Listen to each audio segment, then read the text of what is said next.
Bonjour et bonsoir. Et une fois de plus, nous retournons dans la deuxième série, exercice matinal, tous les mercredis, et qui passait dans la télévision Double ACS TV. Et nous sommes ensemble avec nous, comme d'habitude, Madame Marlène Vincent Laurent, à qui nous dit bonjour, bonsoir. Bonjour, bonsoir, Pasteur Jean-Robert Laurent. Et nous comptons pile pour nous faire une deuxième série. Et série, ça, c'est une série très spéciale. Très spéciale. Ce n'est pas nous qu'on y a, mais on va apprendre de l'environnement, nous, avec qui nous travaillons, et partners nous. Et maintenant, parce que nous croyons là, affermissement et encouragement. Amen. Et nous pensons que l'émission ça, ou même qu'à venir participer pour ouais chose ça, l'a aider demain, Dieu merci, pour prendre conscience de qui monde que bon Dieu mettait alentour, parce que le ministère pas qu'à fait à une seule personne, et c'est nous. Amen, c'est nous. Parce que regardez le rôle de Jésus-Christ, quand Jésus était sur terre, il a choisi, il avait 12 disciples. Aujourd'hui, c'est pour cela que nous ne travaillons pas nous seuls, mais nous travaillons avec nos partenaires. Et c'est très important, quand vous avez un partenaire, il faut parler de ce partenaire et de ce qu'il fait. C'est pas vrai, pasteur? Yes, that's very true. Every Wednesday, we're going to have two parts. One part is the first part is for evangelization.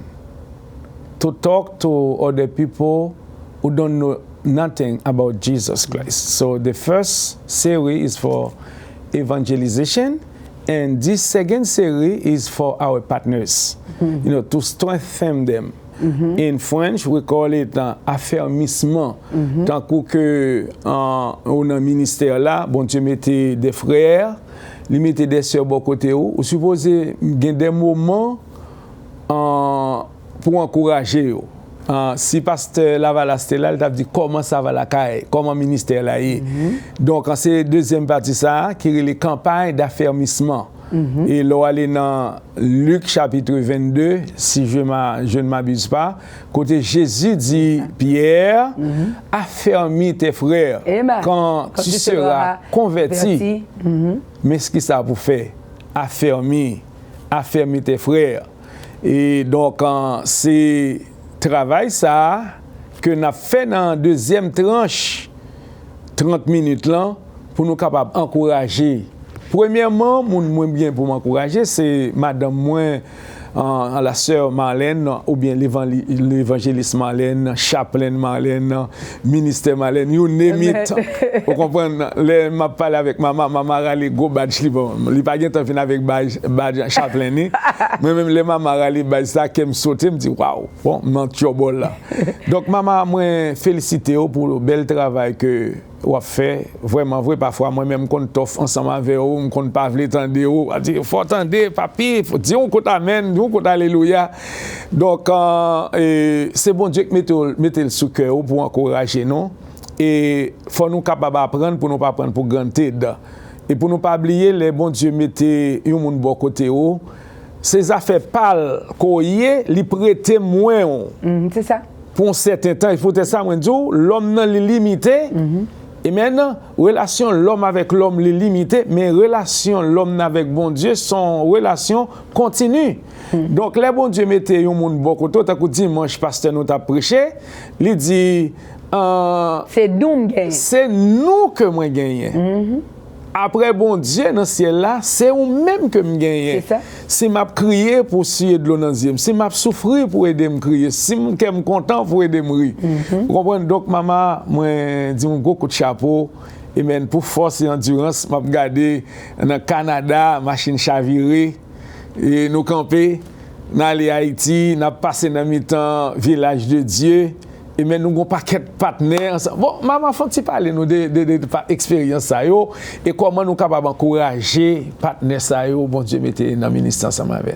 Amen, Pasteur Robert, parce que c'est excellent que nous capables, bon Dieu, mettez sous cœur nous voulons faire connaître tout bon bagage vient de Dieu. Tout bon bagage vient de Dieu. Pas rien que l'homme Chanel la qu'a fait qui bon. Amen, qui sustain, but only what God put in our heart. Amen, parce que la parole de Dieu dit c'est bon Dieu qui bat nos bon cœur. Vous comprenez, l'homme apprécié, c'est un bagage extraordinaire. Il n'est pas venu de lui-même, mais il venu de Dieu. Mais puisque bon Dieu servi avec nous pour l'apprécier, ou même on pas prendre ça juste. Pour granted. For granted, so what? Non, there is no so what in appreciation. Vous comprenez? Et c'est peut-être ça que nous apprécions. Et man, Austin is the camera person, the person who make the schedule for us, the person who's there, amen, to make sure that the show is viewing by our viewers, amen. Make sure that he's a producer of the show. He is. We appreciate him, and we always tell him that we appreciate you because you appreciate the work that God confined in us to help us. And I have to tell you, and I tell my husband, Pastor Jean Robert Lawrence, all the time how much I appreciate him, and I cheer him because the first cheers that you should have if the person that is in your environment. This is why it is absolutely important for us to cheer each other, and I cheer Pastor Robert, not only because that he's my husband, but God really use him. He's a visionary. This guy will come with vision, and if you don't understand, you say, oh my goodness, is he real? But he is real. And and why is he real is because what God has put in his heart, and he share, and he wants to share it to others and make it a reality because God says it, because Jesus put it in his heart. It will become a reality because it is the truth. Yet again, amen. So when in the mid of the pandemic, when God has placed in his heart and Pastor Robert's heart to open a new chapter of mission in the Southeast in Dalles, Jacmel. Well, we think that is a fantastic way to spread the gospel, but we didn't know it will become a reality as it is right now. Glory to God. And this is why, Pastor Robert, and I have to tell you, I cheer the Holy Spirit that is in you and the courage that God gave you to do His work. Praise God, and I love you, and you know that. And thank God for the work that is being done. And at this moment, and we are asking, we will share with you the work that we are doing in Dalles, Jacmel, that we just do, and and the people that we are working with. We're going to come back and talk about that. Yes, Marlene, nous apprécions bel réalisation et faut nous pas prendre pour granté dedans. Et pour dire, bon, mériter ça, lui doit faire ça. Non, on nous apprend à apprécier, appréciation. C'est ça que nous avons fait là. Et appréciation, on est capable de dire, dans la Bible, il fait partir de la grande commission. Amen. Amen. Il dit Pierre, l'or converti, tout bon vrai, mais ça pour faire, à l'encourager fort. Pas couper les oreilles, même j'en ai coupé les oreilles, Marcus. Donc, Jésus posait Pierre question, nous t'appelons pendant ce semaine, dans Jean chapitre 21, il dit, Pierre, ça va faire là, pêcher poisson, nous allons pêcher poisson plus que ou même. Pierre dit, moi Jésus, Pierre, vous allez bon me poser une question encore. Pierre, est-ce que vous même Jésus connaît moi vraiment? Jésus, et ça n'a pas là, parole là percé. Les paroles là entrent dans moelle Pierre, l'entrée dans nom Pierre, Pierre comprend ba il dit oh bon Dieu, ou connaît toute bagaille. Amen. Ou connaît toute bagaille, ou connaît m'gè ti bagaille en l'air, le monde fait mauvais, m'envie goumer, m'envie râler pim. Et puis Seigneur dit paix mes brebis. Amen. Et sur mes brebis yo pas cap couper les oreilles yo. Sur mes brebis yo pas cap if you love the sheep, you cannot be killing them, you cannot be cutting their ears, you cannot be scaring them. Yes. Because if you scare them, they're going to hide away. They're going to hide from you. Yes. So therefore, it's to, and it said to God, take care of my sheep. If you love me, Christ said, if you love me, take care of my sheep. Yes. If si tu m'aimes, paix mes brebis. And you know, and I remember that one thing that I have learned in school, a lion, oh my God, is untamed. Untamed, meaning the lion who untamed is the English word, but lion ou pas qu'à peur lion non parce que li tellement heavy. Et pas qu'elle heavy non, li tellement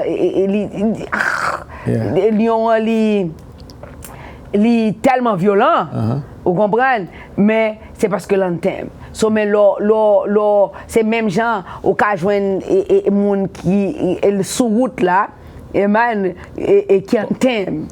So, ou même au pas qu'à dire oh peut-être on t'aime m'a prend un coup de bâton ou soit un coup de fer et puis là fini m'bat un coup de fer et ou un coup de bâton boum casser les os mais c'est passé mais sur lui vous comprenez jusqu'à ce que et puis il descend il vient reconnaître amen the love of Christ. Je l'ai adressé ou pas adresser état ou même parce que ou même l'homme ou pas adresser l'homme. Amen. Ou même l'homme, ou pas adresser l'homme. But the word of God, amen, can reform mankind. Like, you know, in Luke chapter 20, Jesus said, Peter, do you love me? Or Peter said, oh my God, now of course I love you, Jesus. And Jesus said, if you love me. 3 times before that, you know, it was... as Pastor Robert said, the word kind of sucking to Peter, and you know, and Peter said, yes, Jesus, you know everything. Hallelujah. So Jesus knows everything about everyone, but yet again, He called us to encourage one another, especially those that love Jesus Christ and working for the Lord. And this is why we have a great partnership ministries. Amen. Oh, our partners are unbelievable. And you know one thing, the most I can share a joke with you. Our partners are so awesome. While we were in Haiti, Pastor Robert, and this is so good. I'm going to say it in English because this particular partner, Pastor Ted Theodore Best,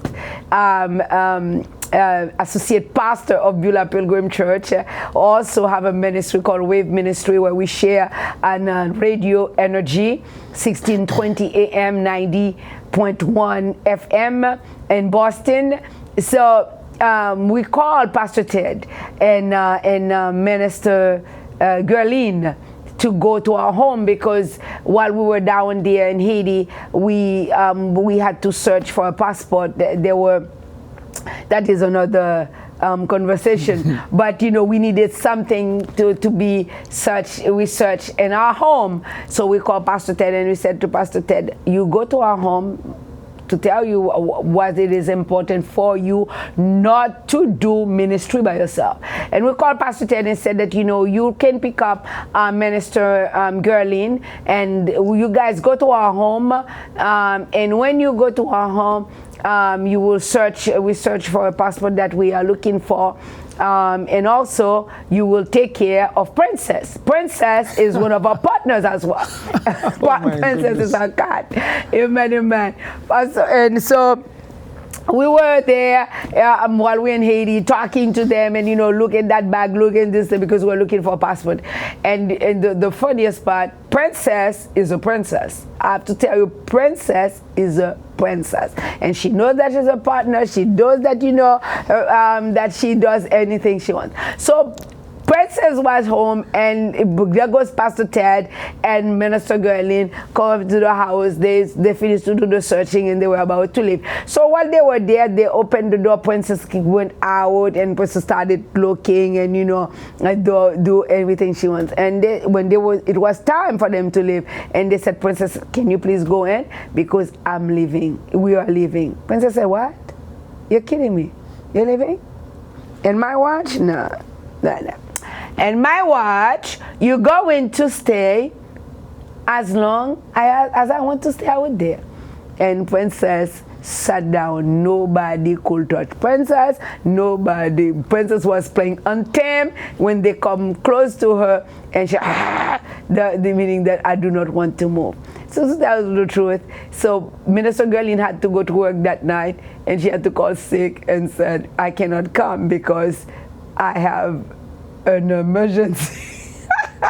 But it's because the time for her to go back to Boston and go to be at work, it would have been the time conflicted. Amen. But to tell you the truth, and it is by God refused to go in because, and when she wanted to go in after the time has gone by, and she just got up and said, "It's time for me to go in." And it is such a pleasure to work with us partners. Thank you so much, Marlene, for... I had to talk about my princess, sorry. What I want to add, to tell you for the second series, it's about partnering, associate, et appréciation. Appréciation pour moun qui a travail de conscience avec nous. Et nous pas d'accord arriver dans 18 ans ça, moi-même avec madame moi seulement. C'est pour ça et nous fait le public aujourd'hui, et maintenant pour nous dire en partenaires nous, particulièrement dans l'église missionnaire de la Nouvelle Alliance, et nous dit pasteur Jean-Aubert Jean-Baptiste, nous apprécions en pile, et pour tout effort et toute patience, et nous contents de ce que les CR permettent que nous sommes capables de collaborer ensemble. Et madame, et maintenant, pastoresse Monique Paramel nous dit pastoresse, donc c'est ça lié. Il a fait de nous-mêmes, de nous, un royaume de sacrificateurs. Momo sont sacrificatrices, donc quand son berger, son bergère, ou bien Jean Ometé là, son pasteur. Donc nous apprécions, et maintenant pendant ces années, dans l'église missionnaire de la Nouvelle Alliance, there's nothing to complain. I love everything. And I bless the name of God for those two beautiful daughters that God give you, and they are a great asset for the advancement of the church. So we appreciate you, the Jim Baptiste, and we really appreciate, amen, amen, vision d'Emmanuel. Amen, la personne de Gerlin Frizin Basile, j'en t'ai mentionné tout à l'heure, et nous voulons apprécier, amen, amen, évangéliste en Vierge Lamilor, amen, qui fait 2 grands voyages missionnaires ensemble avec nous, et voyage missionnaire au Canada, machine chavirée, donc moi-même content expérience ça. Il y a des gens qui disent, oh, il y a des bagages qui passent dans la vie, mais expérience que mon Dieu a permis de faire dans le ministère là, je suis content. C'est tant de qu'on a tant de machines chavirées avec moi, pour que j'aime expérience ça. Et maintenant, donc, vieux petit, moi même tout pour machine tout neuf encore, à chavirer, on va nous camper sous pied, nous, c'est-à-dire, pas de bon témoignage. Donc, bon Dieu vient mettre dans la bouche, nous, dans le cœur, nous vivons côté pour nous dire, mais ça, bon Dieu capable de faire.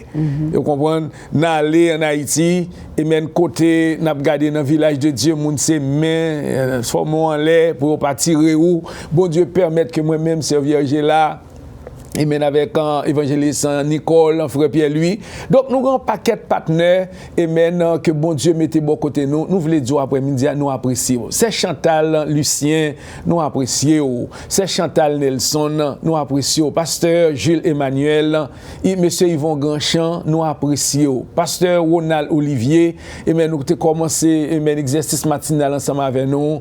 Jack Leslie Jérôme, nous apprécions ça en pile. Et ministère que bon Dieu confie et maintenant dans la lumière du monde à côté de madame le ministère Simone Pierre-Paul Jérôme, nous apprécions bel travail ça yo et nous voulons dire nous continuer kembe dans la main même Jean verset a dit dans Philippiens 3 verset 16 au point où nous sommes parvenus et même Philippiens 3 verset 16 au point où nous sommes parvenus marchons de même pas et verset ça c'est un collaborateur, un partenaire nous qui était venu, c'est le ministère. L'Étoile brillante du matin. Ministère Ketli Olivier. La femme de pasteur. Amen, maman. Oui, la femme de pasteur Ronald Olivier. Amen. Et comme pasteur Jean-Robert Laurent avait dit, l'étoile brillante, son ministère, c'est l'étoile brillante du matin, Bright Morning Star. Amen. And their standard in the word is base. You must have a verse, amen, that describe your ministry. And it is Philippians 3:16.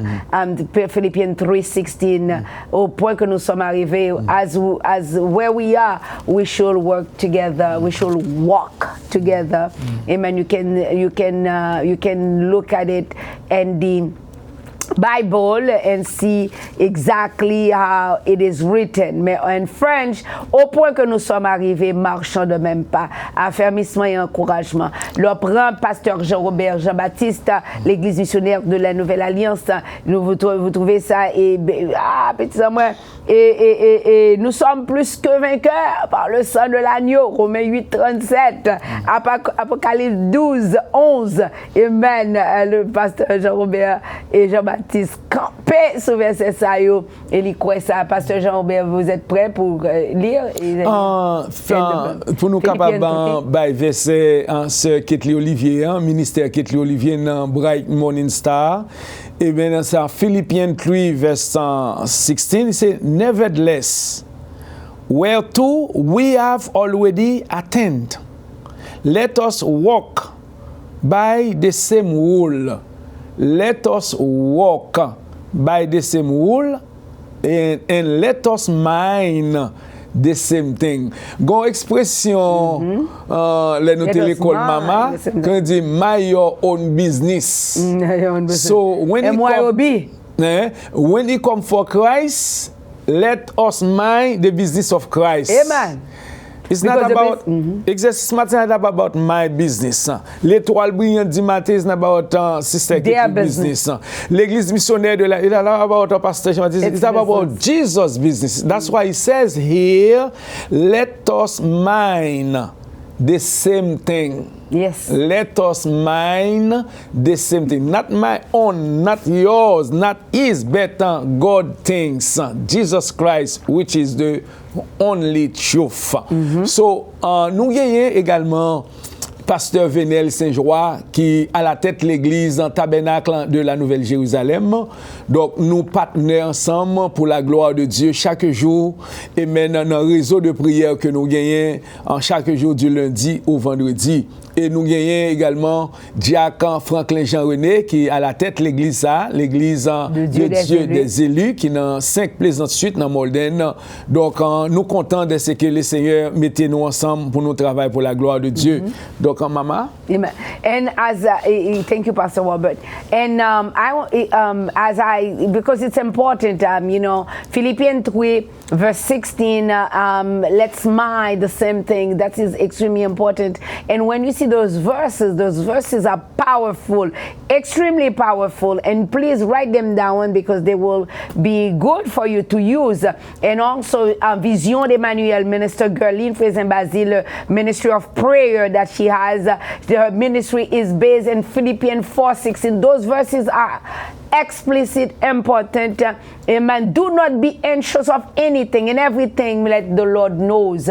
Ne vous inquiétez donc de rien. Toute chose, faites connaître vos besoins à Dieu par des prières, des supplications, des actions de grâce. Amen. You do not be anxious of anything. When, and Pastor, as you were talking, Pastor to be, he will soon be elected is Deacon Franklin Jean-René, Jack Franklin Jean-René, believes in that his verse is John 14:14. Tout ce que vous demanderez en mon nom, vous le trouverez. Amen, amen. Nous sommes premiers. Heureux l'homme qui ne marche pas selon le conseil des méchants, qui ne s'arrête pas sur la voie des pécheurs et qui ne s'assied pas en compagnie des moqueurs. L'homme regardez un exercice matinal que ou même là, notre verset, le verset clé que le Seigneur avait remis à Pasteur Jean-Robert Laurent, c'est Jacques 4, verset 7. Qui ça lui dit? Soumettez-vous donc à Dieu.